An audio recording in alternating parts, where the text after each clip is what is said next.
Halo semuanya, kembali lagi di Forecast Formasi Podcast. Dan topik kita kali ini membahas diskusi ISMA episode kedua. Dan narasumber kita kali ini adalah Kak Jesslyn Kasela. Nah, Kak Jesslyn Kasela ini merupakan salah satu penerima program beasiswa ISMA tahun 2022 di Michigan State University. Halo Kak Jesslyn. Halo. Baik. Oke Kak, untuk podcast yang kali ini saya bakal tanya-tanya Kakak seputar pengalaman Kakak sebagai penerima ISMA di Michigan State University. Siap.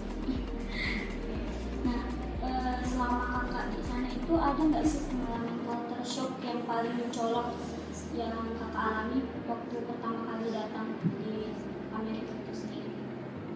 Mungkin kalau culture shock yang paling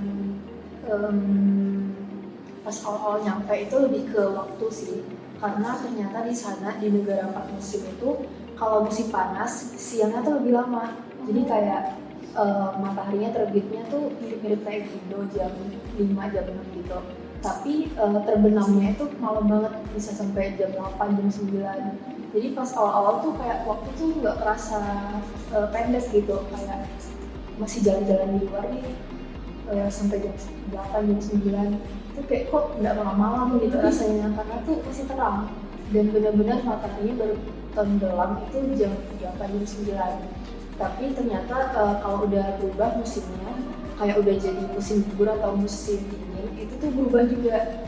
Jamnya berubah. Jadi terbitnya tuh lebih siang, kayak kelas aku yang paling pagi itu jam 8 di sana. Kalau aku mau pergi ke kelas itu tuh masih gelap, kayak masih subuh gitu langitnya. Dan baru tenggelam tuh cepat, jadi kayak jam 4 jam 5 sore itu udah tenggelam. Jadi lebih ke waktu sih kalau datang. Kayak mengganggu nggak sih selama Kakak, terganggu nggak? Kayak harus nyiapin waktu, kan beda musim, beda itu kan, beda jam tuh. Enggak juga sih, cuman kemarin tuh karena waktunya jadi kayak gitu berubah, pasti pertengahan musim gugur tuh ternyata emang secara resmi waktunya tuh diundur sejam. Jadi dulu kalau pas musim panas tuh bedanya sama Indo 11 jam, tapi pas masuk musim gugur bedanya tuh jadi 12 jam, jadi kayak makin lama lah bedanya sama Indo. Cuma itu deh sih. Selama Kakak di sana gimana Kakak mengatasi perasaan keterasinya atau kecemasan karena perbedaan budaya? Kan di Amerika sama di sini kan pasti beda banget kan budayanya. Meskipun budayanya beda, mungkin karena faktor orang-orang di sana tuh mereka tuh ramah banget, kayak sangat terbuka, seperti yang kita tahu lah dari sini. Tapi ternyata benar di sana emang mereka tuh seramah itu sama orang-orang baru. Jadi mereka tuh nggak malu buat mulai percakapan sama orang baru. Terus mereka juga mau basa-basi, kayak misalnya kita baru ketemu nih cuma sekedar lewat di jalan, tapi mereka tuh bisa manggil kayak aku suka loh kamu, itu bisa bilang gitu. Jadi kayak karena orang-orang di sana ramah dan terbuka, jadi tuh nggak terlalu cemas dalam bergaul sama orang-orang di sana. Jadi nggak terlalu takut misalnya ada salah, atau kita kan baru pertama kali di sana, jadi kayak kalau pertama kali ngeliat ini takut salah itu nggak terlalu sih di sana, karena mereka tuh baik-baik banget.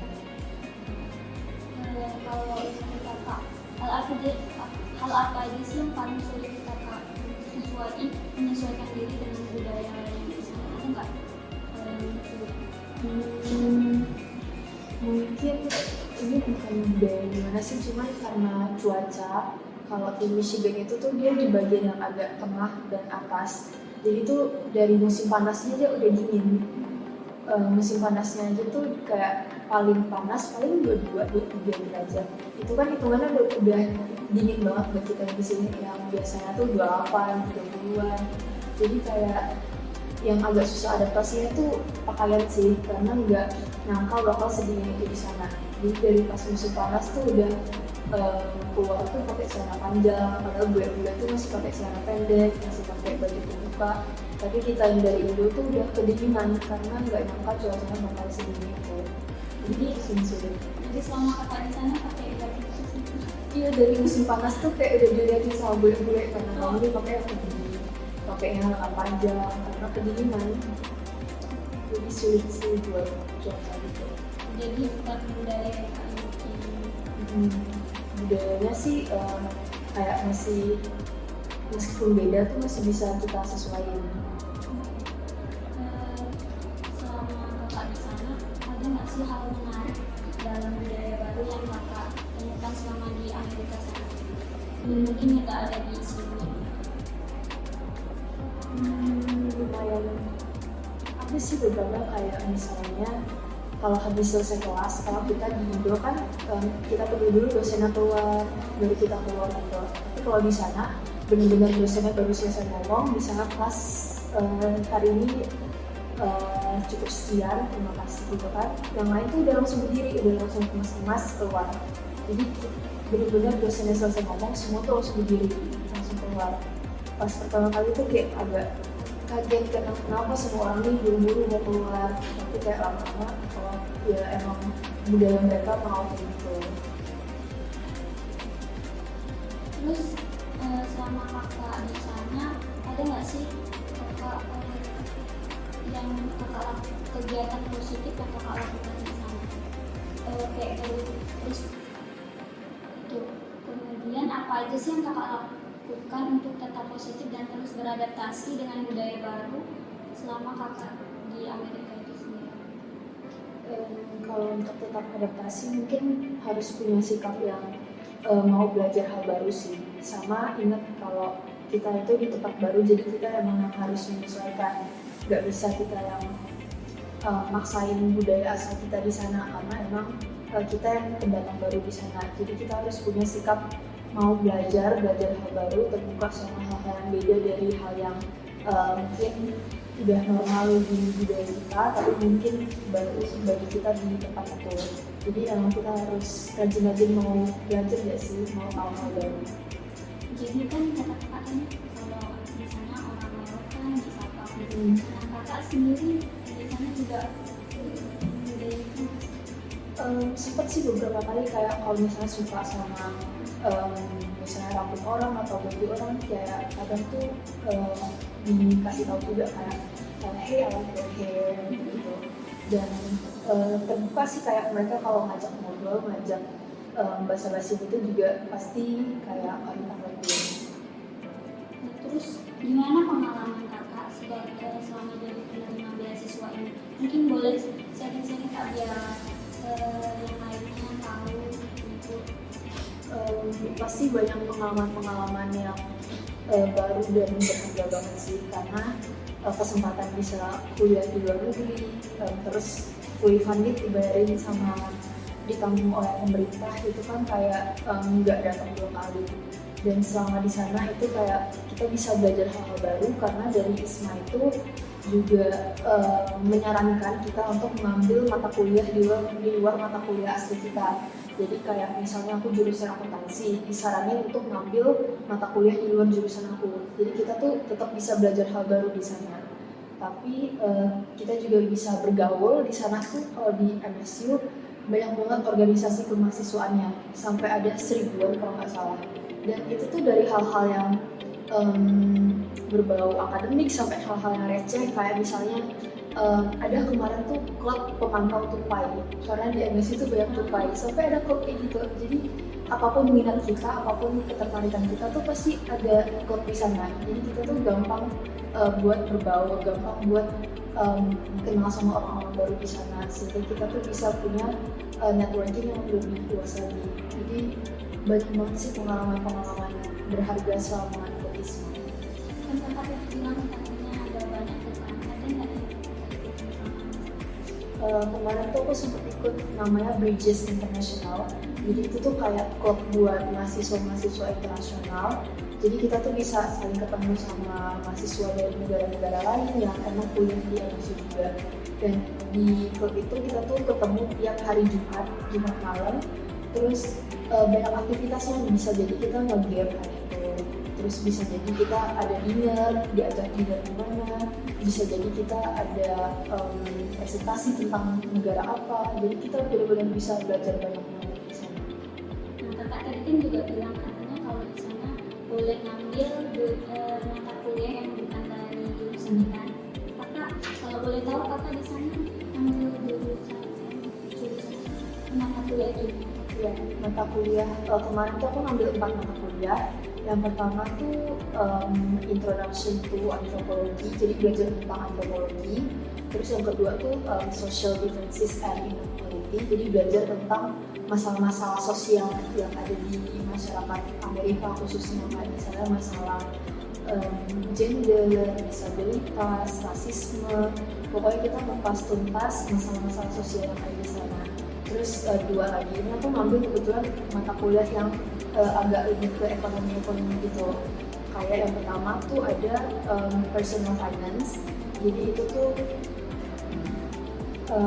mata kuliah tentang cara kita mengatur keuangan pribadi kita. Terus yang kedua itu mata kuliah tentang Introduction to Financial Literacy, jadi kita belajar tentang mirip-mirip sih sama personal finance sebenarnya, tapi lebih ditekankan awareness kita terhadap kepentingan finansial gitu. Nah, selama kakak di sana itu ada nggak sih kegiatan atau proyek yang kakak ikuti selama jadi penerima beasiswa ISMA? Kegiatan ya, kemarin tuh dari ISMA sempat kasih challenge ke awardee, jadi kita masing-masing tuh dikasih 8 challenge yang harus kita kerjain mulai dari sebelum keberangkatan, selama kita lagi di host university masing-masing, dan bisa juga dikerjakan setelah kita pulang. Nah kebetulan yang kita kerjakan selama di sana itu ada yang per kelompok per host university. Nah itu tuh ada 2 kemarin. Yang pertama itu ada batik challenge, jadi buat memeriahkan Hari Batik Nasional kita itu diminta untuk bikin challenge yang berkaitan dengan batik. Nah kemarin itu kami keliling MSU bawa satu kotak sambil pakai batik. Itu kita bawa kotak isinya kata-kata motivasi, kata-kata penyemangat, kata-kata positif bisa diambil orang-orang. Kita juga nyediain oleh-oleh khas Indonesia yang kecil-kecil kayak misalnya gantungan kunci atau wayang gitu. Jadi buat orang-orang di MSU itu bisa dapat kalimat-kalimat positif sambil tahu nih tentang budaya Indonesia. Terus yang kedua, kami itu juga sempat menyelenggarain acara namanya Irama Indonesian Karaoke Mania. Jadi kita bikin acara karaoke untuk challenge heroes. Jadi itu challenge Sumpah Pemuda. Untuk merayakan Hari Sumpah Pemuda, kami bikin challenge karaoke itu. Kami undang teman-teman kami yang mahasiswa lokal, mahasiswa internasional di MSU buat datang karaoke nyanyi lagu Indonesia. Dan itu tuh kayak keren banget karena mereka tuh benar-benar effort buat belajar. Kan mereka orang asing ya, dan mereka baru dengerin lagu Indo tuh dalam beberapa hari itu. Tapi mereka tuh niat banget belajar, cari tahu cara penyebutan yang benar, sampai mereka tuh bisa nyanyiin satu lagu full dalam bahasa Indonesia. Jadi kayak itu sih salah satu cara kami memperkenalkan budaya Indonesia juga selama di MSU. Maka dari kegiatan tersebut kira-kira ada nggak sih momen yang paling berkesan yang kakak ikutin itu sebagai penerima ISMA? Mungkin yang tadi sih karaoke itu, karena kayak keren aja gitu lihat mereka tuh bisa belajar nyanyi lagu Indonesia dari yang nggak tahu apa-apa sampai bisa nyanyi satu lagu full misalkan. Dan suara mereka tuh ternyata juga bagus, dan mereka bisa pronounce kata-kata Indonesia tuh udah lumayan banget dalam waktu belajar cuma beberapa hari gitu. Berarti orang-orang di sana dalam belajarnya tinggi banget. Terus mereka tuh toleransi banget karena di MSU tuh banyak banget mahasiswa internasionalnya. Jadi kita tuh nggak heran kalau di jalan bakal ketemu banyak mahasiswa yang bukan kelihatan muda gitu. Jadi emang toleransi di sana tinggi sih. Terus kegiatan yang kakak ikutin selama jadi penerima beasiswa di ISMA itu yang menurut kakak yang paling bermanfaat bagi kakak untuk mempersiapkan diri ke jenjang berikutnya, maksudnya untuk karir di masa depan kakak ada? Kemarin sempat sih di matkul personal finance aku kedatangan yang namanya Vice President dari Visa yang ada di kartu ATM kita ya. kartu debit kredit gitu. Nah ada vice presidennya datang ke MSU karena kebetulan beliau tuh alumni MSU juga sebelumnya. Jadi beliau tuh sharing tentang pengalaman beliau selama baru lulus sampai karirnya bisa jadi vice president visa itu kayak gimana. Jadi benar-benar mendapat kesempatan yang wow banget sih bisa networking sama orang sahabat beliau. Terus aku juga sempat ikut networking session bareng salah satu alumni MSU juga. Dia kerja di JP Morgan dan udah kerja di sana tuh puluhan tahun kalau nggak salah. Dan di sana tuh kita kayak sharing-sharing yang cukup dekat gitu karena yang itu tuh cuma 20-an orang kalau nggak salah. Jadi kita benar-benar tanya jawab secara intens.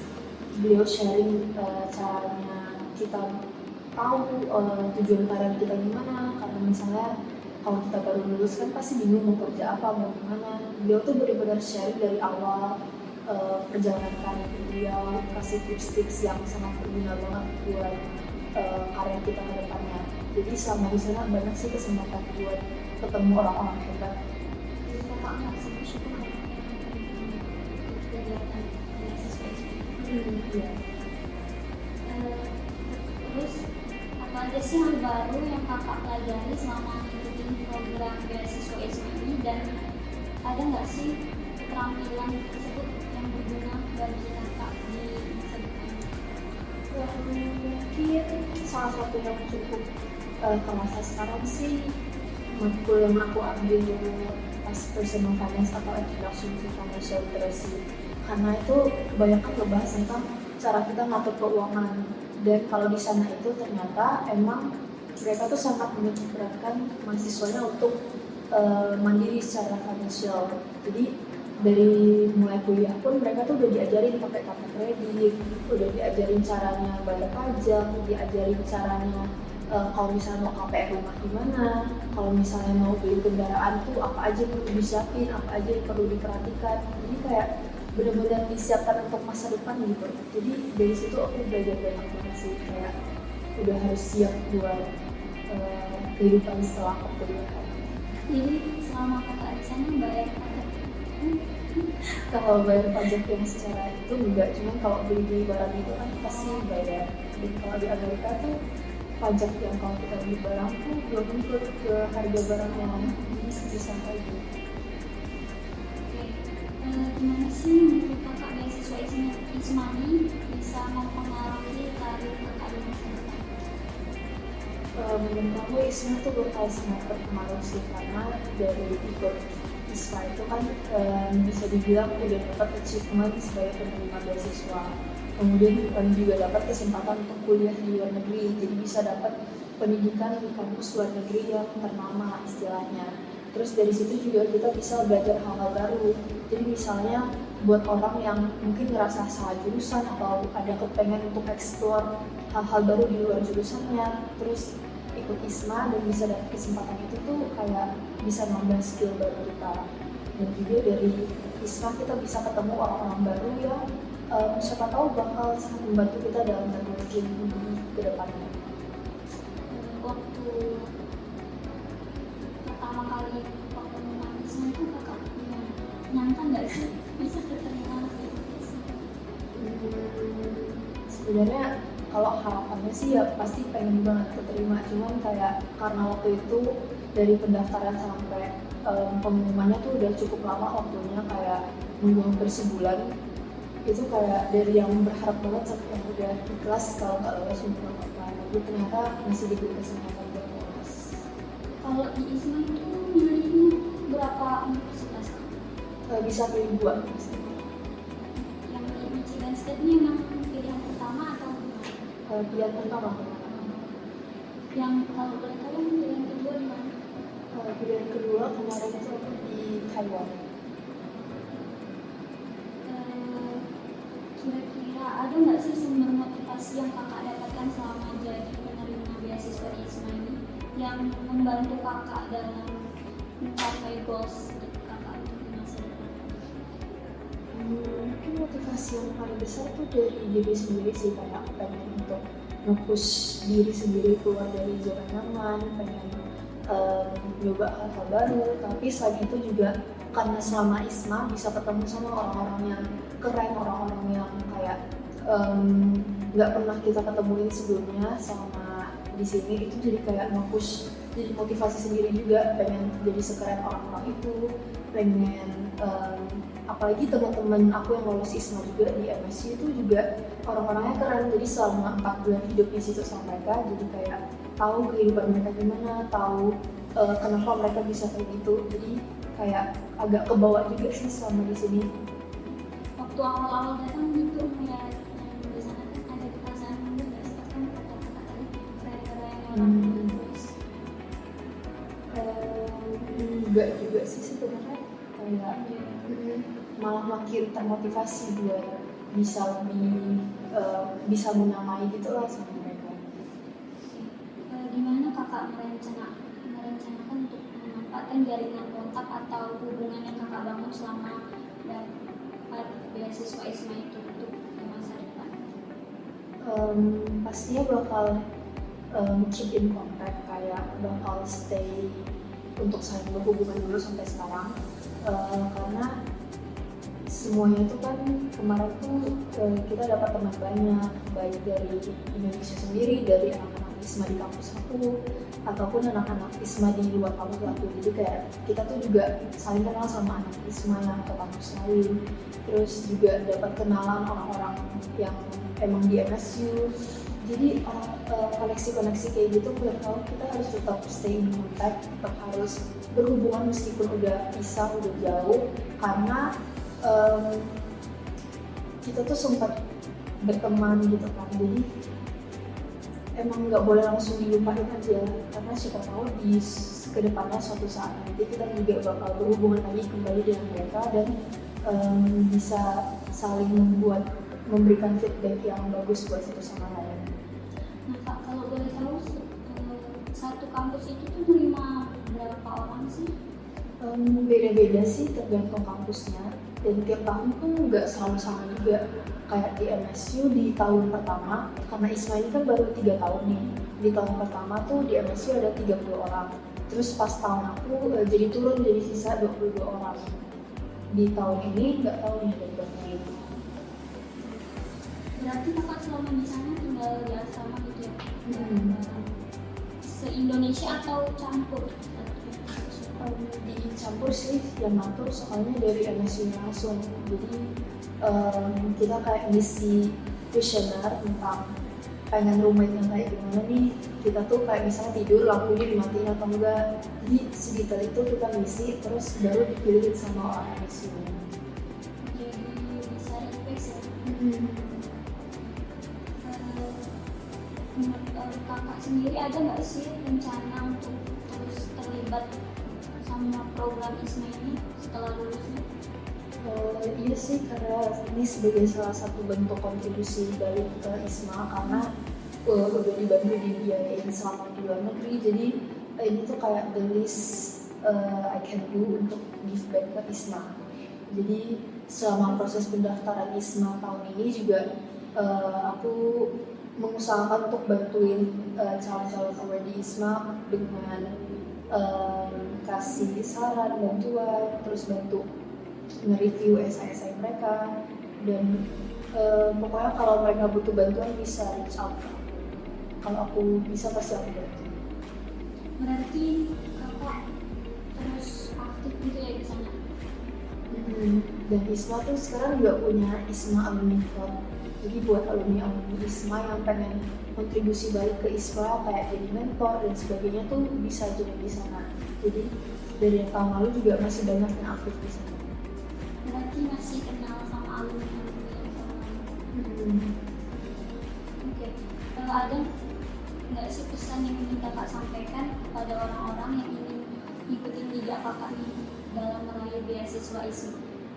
Mungkin lebih ke dicoba aja dulu, karena banyak teman-teman aku tuh yang pengen ISMA juga tapi kayak agak takut buat nyoba. Tapi menurut aku lebih baik dicoba dulu. Kalau masalah berhasil atau gagalnya itu bisa kebelakangan, karena at least kita mencoba, karena kalau kita nggak coba kita nggak akan tahu hasilnya itu kayak gimana.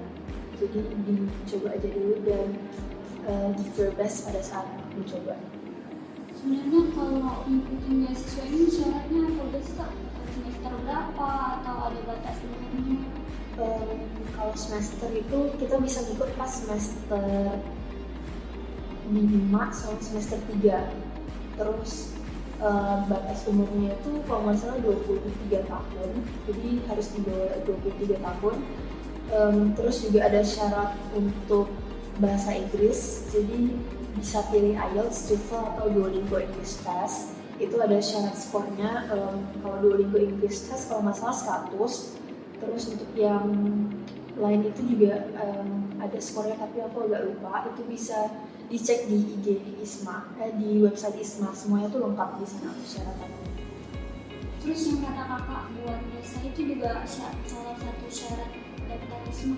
Iya, jadi ada esai sama ada beberapa dokumen dari kampus yang perlu kita lampirkan pada saat pendaftaran. Selama kan kakak katanya tadi ada dokumen dari kampus yang perlu dilampirkan, itu kayak waktu ngurusnya kesusahan nggak sih Kak? Ada kesusahan? Kalau dari aku tahun lalu sih enggak ya, karena dari Untan tuh sangat kooperatif, sangat mau membantu gitu. Jadi dari KUI Untan, jadi yang membantu kita berhubungan sama ISMA itu ada namanya KUI, Kantor Urusan Internasional. Nah kalau di Untan ini KUI kita tuh gercep banget. Misalnya kita ngirim dokumen yang perlu ditandatanganin pagi itu, siang atau sorenya tuh biasanya udah langsung jadi suratnya. Jadi kayak nggak terhalang sih sama itu. Nah, kalau boleh tahu dari Instagram sendiri ini ada berapa orang ya Kak yang mendapat beasiswa ISMA itu sendiri?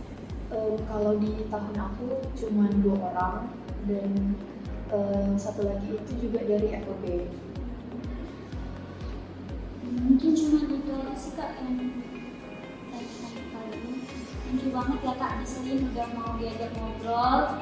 Semoga cerita pengalaman dari Kak Jesslyn ini bisa menginspirasi teman-teman lainnya. Oke, berakhirlah podcast kita kali ini. Sampai jumpa di podcast selanjutnya.